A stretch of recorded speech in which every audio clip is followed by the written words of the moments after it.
Take one.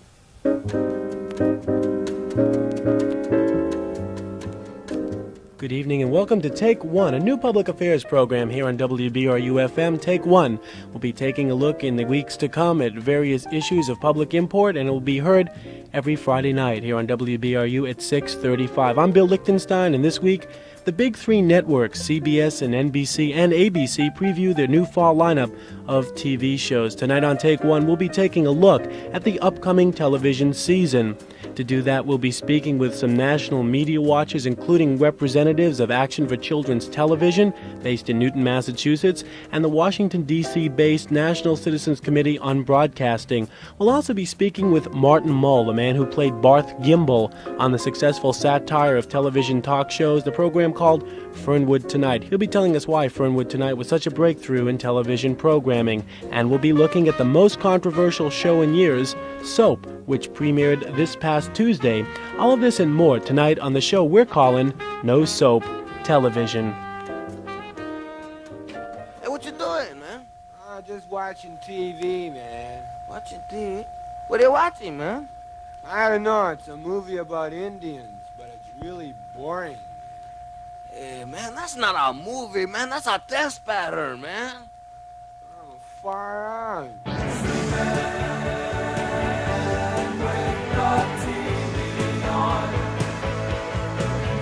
Whoa. Hey, look at those clothes the doctor is wearing tonight. Doc, what do you call that outfit, huh? Turkey chiffon top with puffy sleeves, ribbed knit dirndl, and a matching Poochie scarf. Poochie, huh? Yeah, I hope it's housebroken.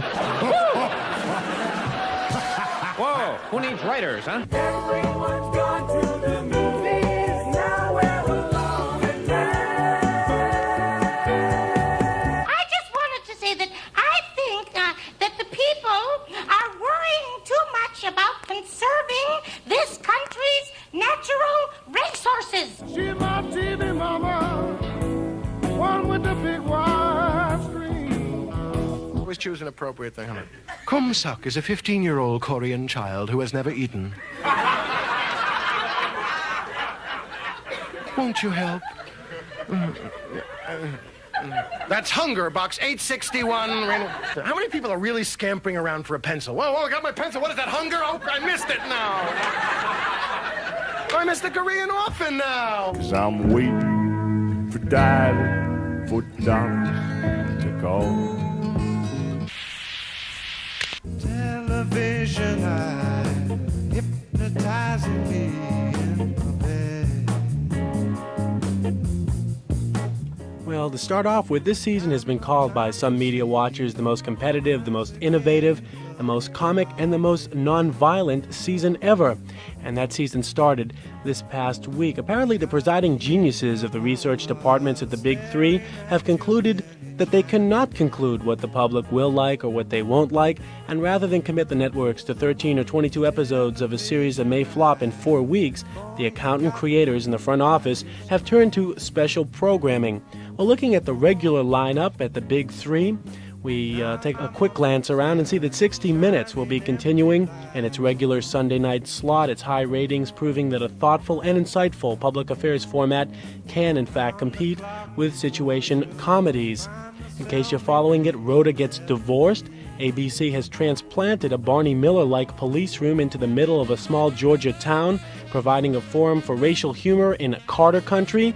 And formerly off-color comedians Red Fox and Richard Pryor are trying to clean up their act just a little bit to take on their own TV shows. And 12-year-old Gabriel Melger will be replacing the late Freddie Prinze on Chico and the Man. For all you Star Treks out there, you know that Star Trek's future has been changing faster than a spaceship can travel. The latest Paramount plans are that they're going to ditch their plans to produce a feature film around the Star Trek format. Instead, they'll be putting together a TV series that would be part of a special fourth network setup, with Paramount selling an hour Star Trek show plus a movie or a mini-series that would make up a full evening's entertainment weekly. Well, that plan has not been able to be actually materialized by the beginning of the season, so you can look forward to that.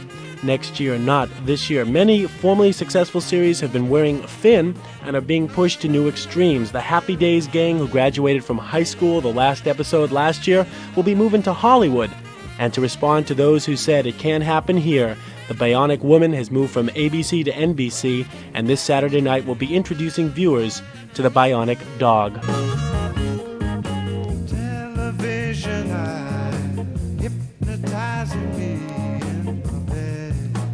But the real talk this season is about a new program that aired this past Tuesday night for the first time. It's the show called Soap. Did you see Soap? Yes, I did. What did you think of it? Actually, I thought it was a bit sick. But I think television's been ready for that sort of thing for quite a while. It was not very funny. It was not even particularly shocking. But I would probably watch it again. Soap, soap, soap, soap, soap, soap, soap. Check this storyline. Jessica Tate is wealthy, she's naive, she's spacey. She's married to Chester, who's carrying on with 4 other women. The two have 3 children. One is seeing a legislator on the side. The other is dividing her time between a tennis pro and a priest who would like to see the communion wafer replaced by the Oreo cookie. And the third child is a 14-year-old boy worried about pimples. The Tates live with their grandfather, who's still fighting World War II, and a black butler with an unreconcilable belligerence toward the family. Now, Jessica's sister, Mary Campbell, lives on the other side of town, and, well, you get the picture. By the time the first 3 episodes are over, ABC's new addition to the fall schedule, Soap, has spoofed adultery, incest, transsexuality, impotence, religion, ethnic tensions, pimples, organized crime, blackmail, and you name it. And because of this, Soap has brought about a controversy in recent months that's embroiled the Board of Rabbis of Southern California, who, sight unseen, called Soap, quoting now, an affront to our spiritual sensibilities. It's also embroiled the Christian Life Commission of the Southern Baptist Convention, who asked ABC to cancel this morally reprehensible show, and the U.S. Catholic Conference, who criticized Soap most fiercely. Soap was also criticized by Newsweek, who called the show so saturated with sex that it could replace violence as the PTA's video enemy #1. Time and the Los Angeles Times concurred. I spoke with the Reverend Dick Dannenfelser, who reflected many of these same opinions. My own reaction to Soap was basically that I think it is obscene, but not from any in a sense of a puritanical point of view. I think as obscene. I saw it last night. I was absolutely bored by it in terms of the program. What was obscene to me, and I think the definition of obscenity should be more in terms of human definitions. It was obscene because it dehumanized other people and reinforced kinds of stereotypes, sex role stereotypes and family stereotypes that really need to be exploded, and reinforce kinds of mythologies about people who are gay or even who are straight. That should not be reinforced. So my own reaction to it, that obscenity is defined in terms of the human aspect, and that's what was obscene to me about Soap. See Soap? Yes, I did. I just watched 5 minutes of it. Well, what did you think of what you saw? I thought it looked terrible. I think it was great, you know. Are you going to continue watching it? Yeah, might as well. What's your favorite TV show? Richard Pryor. Did you see Soap? Yes, I did. What did you think of it? Well, I liked it pretty much. You see, I like naked bodies. I thought it was different. I thought it was kind of, I thought that it was interesting. I thought that, it was better than most of these other things you have on prime time. And I thought it was very funny. I liked it a lot. Not good for morality. When ABC previewed the show in May for many of its local affiliates, several decided not to broadcast it. ABC's affiliate in Providence, WBRU-TV, decided to air the show. I spoke with Ed Pfeiffer, vice president at PRI, and he gave these reasons. Well, we decided in favor of carrying the program after much deep thought on the matter for the following reasons. One, that the show, like all shows, is certainly not perfect, but in our judgment suitable for adult comedy on television. Two, that we believe that this comedy will not be a model for behavior, but rather a source of laughter, which hopefully will help us to cope with the stress and problems of contemporary life. 3, that although we realize that there will be some who may be offended by certain references in the subject matter, we believe that there will be many others who would feel cheated if they are deprived of the opportunity to view the series and then make their own decision as to the acceptability of the program. And 4, finally, we do not find in the material included in the 3 episodes that we've seen compelling reasons to be concerned about the show's impact on the morals of the community. We found instead that as the characters and their interrelationships develop, no one is ever rewarded for immoral behavior, and in the final analysis there will always be retribution for such behavior. I'm a fool to do your dirty work. Oh, yeah. Some of the questions raised by Soap were due to its style, but many others went far beyond the style of the show. For instance, should network and local affiliates succumb to pressures from the public on their artistic and political judgments? And conversely, does television really have an accurate way of gauging viewer opinion? The process is that when this kind of thing comes up, since we don't like to think of ourselves as making these judgments while living in an isolation booth, if you we seek out a sampling of what we consider to be responsible leadership from various parts of the community, and we ask them to take a look at it, primarily from the standpoint that would provide us input from others as it relates to their view of what possible impact the program might have in the community. And not for a moment does it relieve us of any responsibility in making the final judgment. That is our responsibility under the law, and it is our moral responsibility as well. Yeah, I saw Soap. I thought that show was actually pretty stupid. Some of their jokes, I mean, they had some class, but like that Benson bit. But everything else was pretty dumb, to put it simply. What is your favorite TV show? Well, now, I should say something like 60 Minutes or something like that, but I'll say... Bugs Bunny. all right, 60 Minutes. Did you see Soap? Who's Soap? Yeah, I wash up with Soap. Did you see the TV What kind show? of soap? No, what was it about? No, I went to sleep instead. Okay, I happen to be a person who thinks that there are certain right things you should and should not do. And the show showed a lot of filth. And I did not like it at all. What's your favorite television show? My favorite television show? Robert's Crusaders. My favorite television show would be Starsky and Hutch. Our mother was washing a baby one night. Letters and calls to a television station are, though inaccurate at best, one way of judging viewer reaction. Besides the problems Pfeiffer discussed, writing and calling take a positive effort on the viewer's part, an effort that isn't always forthcoming. Ratings, especially the instant ratings, are another way of getting listener input into the TV station.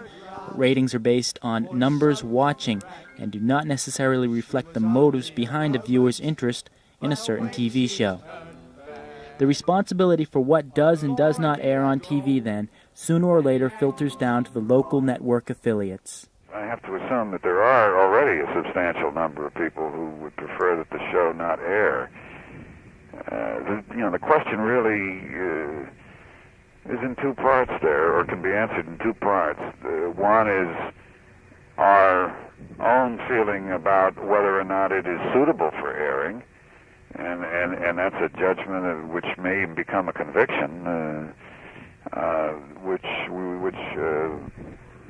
those of us at the station who are charged with that responsibility have to make. Mm-hmm. And then the second part of it is what kind of impact is it having in the community, and that has to be weighed against the first and the first against the second.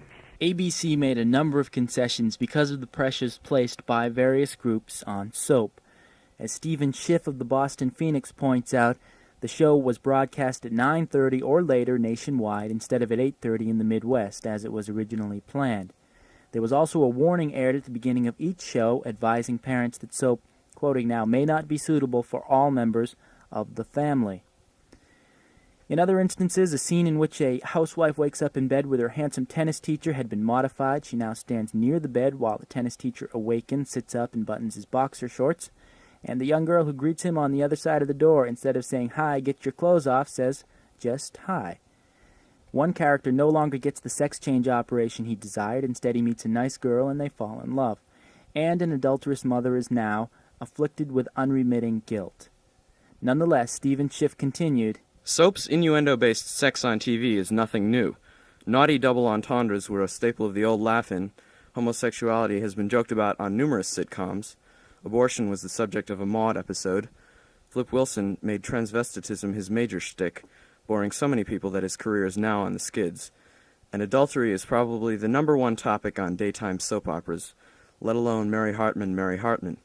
So why is soap working up such a lather? Soap, soap, soap, soap, soap. Mostly because soap is about sex without ever really examining it intelligently. It's all spoof and no substance. It's just enough to titillate the audience without offering any constructive opinions on the subjects it treats. Stephen Schiff probably said it best. Soap creates an atmosphere in which sex is dirty once again. It says to the viewer, what you are doing when you watch this show is very naughty. You see Soap? Yes, I did. What did you think about it? It was an extremely exaggerated show. Somewhat funny. Do you think you'll watch it again? Out of curiosity, probably once or twice more. Did you see Soap? Yeah. What did you think about it? It was okay. Just wasn't great. It wasn't that great. I mean, Do you think you'll see it again? I hope not. Morally disgusting. It's depraved. It's turning our nation to a bunch of degenerates. And I'm just morally outraged. I'm writing a letter to my congressman, and there's nothing more I can say, but it's sick. It's absolutely disgusting. Thank you. Another question for you. What's your favorite TV show? Little House on the Prairie. Thank you. But it was good. I liked it. Are you going to see it again? Probably. And I thought it was the most idiotic thing that's ever come down the pike. I mean, it's just another trick designed to get the consumers money, and, I think it was really terrible. I thought it was good. It was funny and everything. Do you think you'll watch it again? Yeah. Although much of the criticism of the show Soap was that it would have a bad effect on young children, many of the children we spoke with found the show just simply mediocre. They weren't that interested in it. Another area of concern is programming for children under the age of 6. One of the groups that for many years has been lobbying for more input into the way the networks produce shows for young children is Action for Children's Television. It was started about 7 years ago by a mother of 3 named Peggy Charan. Peggy Charan got fed up with the types of commercials she saw on Saturday morning children's TV and the amount of violence that the cartoons contain, and she started Action for Children's Television. Well, we spoke with Peggy Charan this week. She just returned from Washington, where she was testifying before a Senate committee about the effects that a new breakfast cereal would have on young children. It's called Cookie Crisps. It's in the shape of small chocolate chip and vanilla wafers, and it encourages children to eat cookies for breakfast. We spoke with Peggy Charan about what she feels the trends are in children's television. There are still racial and ethnic stereotypes. Women are still treated as dumb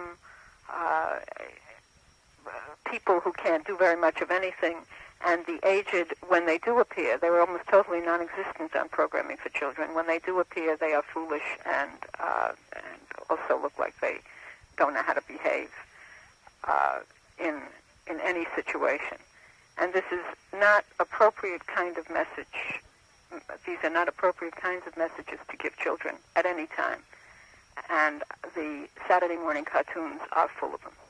Well, if you had to choose one show from the upcoming season that children should be watching, what would it be? I think that just as we expect the broadcaster to provide diversity, we think there's a diversity of programs that are good for children. And I suppose if I had to say something in particular, it would be that more parents should take a look at what's available on public television for kids, everything from Once Upon a Classic to Zoom, to some new programs that will be coming up that provide a different kind of picture of disabled and handicapped children from those that have ever appeared on television before, to really look at what's on public broadcasting that does provide a significant alternative to some of the commercial offerings that seem to be junk food for the eyes.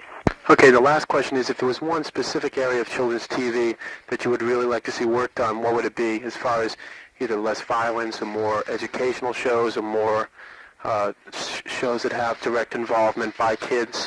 What area do you think needs the most kind of attention by networks right now? I think when it comes to networks, it's a question of diversity of program format, diversity of content, and the absolute end to selling children products that nobody wants them to have. Nobody who cares about children, that the only people who want them to have it are the people who are selling the product.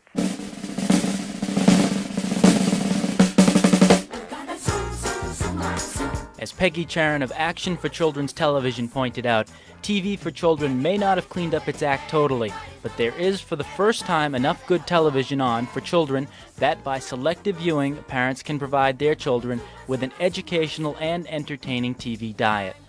However, programs like Once Upon a Rainbow and Children's Novel for TV are still surrounded by ads which encourage children to, among other things, eat sugar for breakfast.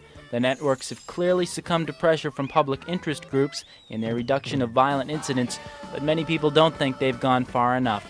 For a further discussion of violence on TV, we spoke with WBRU's Brad Ruskin, who worked this summer in Washington, D.C. with the National Citizens Committee on Broadcasting. One of the people we spoke with on the street about soap said that he was really appalled by it. He thought that it was just excessively offensive. And he also added that his favorite show when he watches TV is Starsky and Hutch, which kind of signifies, I think, a certain trend in TV these days. What is the latest trend that you see kind of looking to the fall and the new TV schedule? And well, I think, Bill, we've done a lot of work with violence and the amount of violence on television. And this fall, it seems, the networks have really got scared. There's been a lot of pressure from people like us and other public interest groups. And it seems that there is going to be less violence on television than in the past.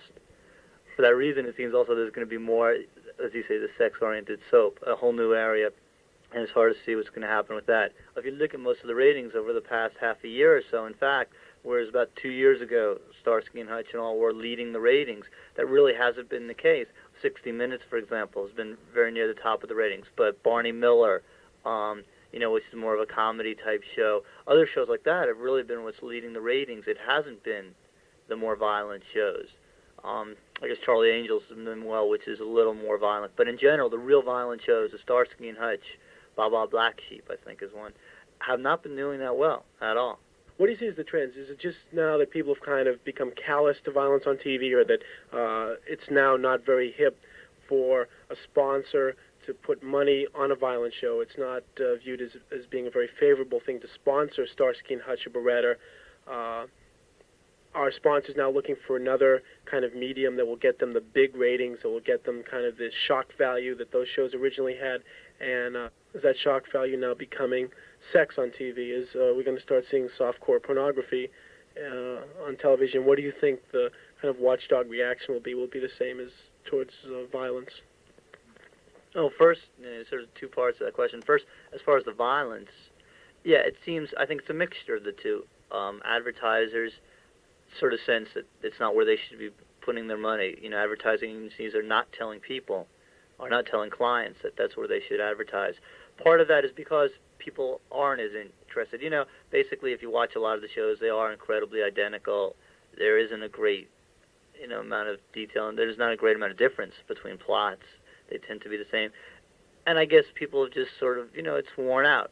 And again, like you said, there's one thing for attraction. Sex is the obvious one, and they think they can get away with more now than they could have gotten away with 10, 15 years ago. Someone like Robert Blake of Beretta, I don't know how familiar, but he came out complaining like crazy with these ratings and said, look, I'm trying to put together a good product. I'm trying to do something creative, and in the real world there is some violence. And to be realistic, there has to be some violence on my show, and I'm not doing it to titillate the audience.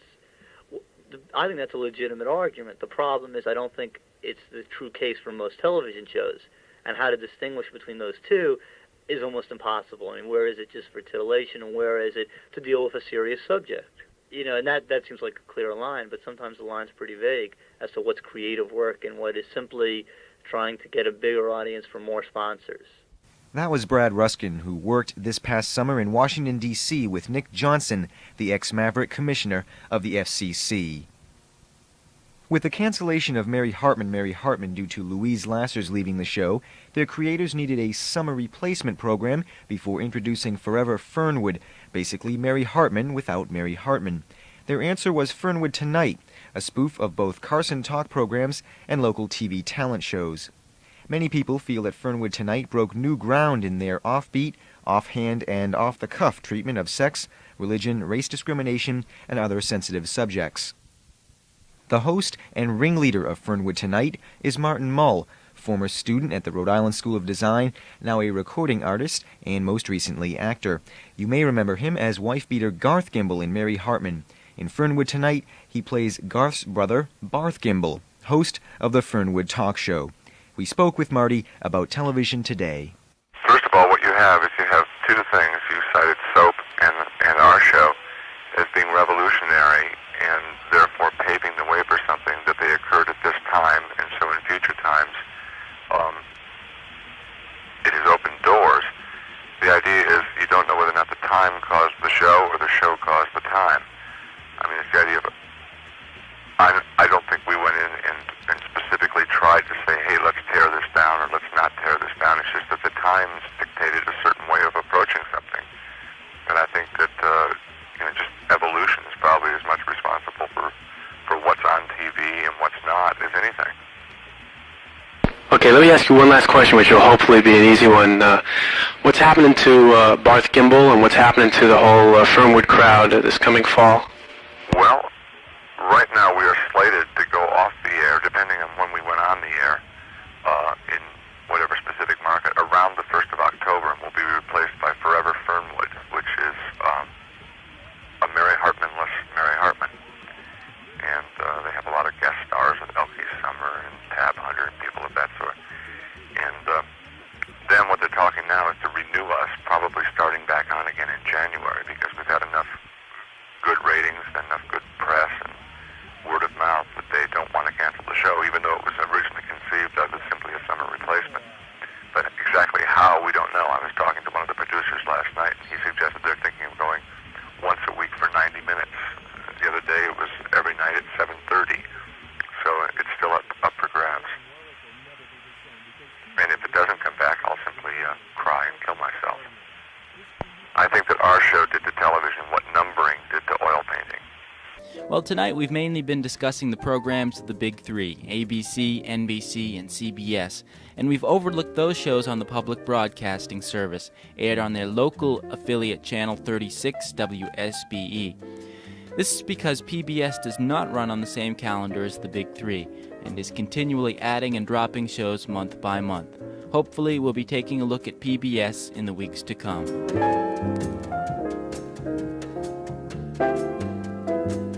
One thing is clear, despite the mediocre reception Soap received by TV viewers, new ground has been broken by programs like Soap and Fernwood Tonight, and there's no turning back now. The networks claim they're committed to giving local stations more freedom to pick and choose what shows they want to run, and local affiliates are in turn turning toward community groups for input on what types of shows should be run.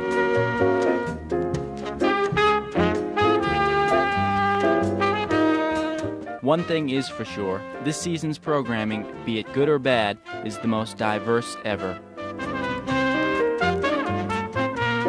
You've been listening to the premiere of Take One, a new weekly public affairs program on WBRU. You can tune in for Take One every Friday night at 6:35. As always, we welcome your comments on tonight's show and ideas for future programs. Just write WBRU, 75 Waterman Street, Providence, Rhode Island, 02912. For Billy Lichtenstein, Jang-Ho Cha, and John Edwards, I'm Eric Schultz. Good night.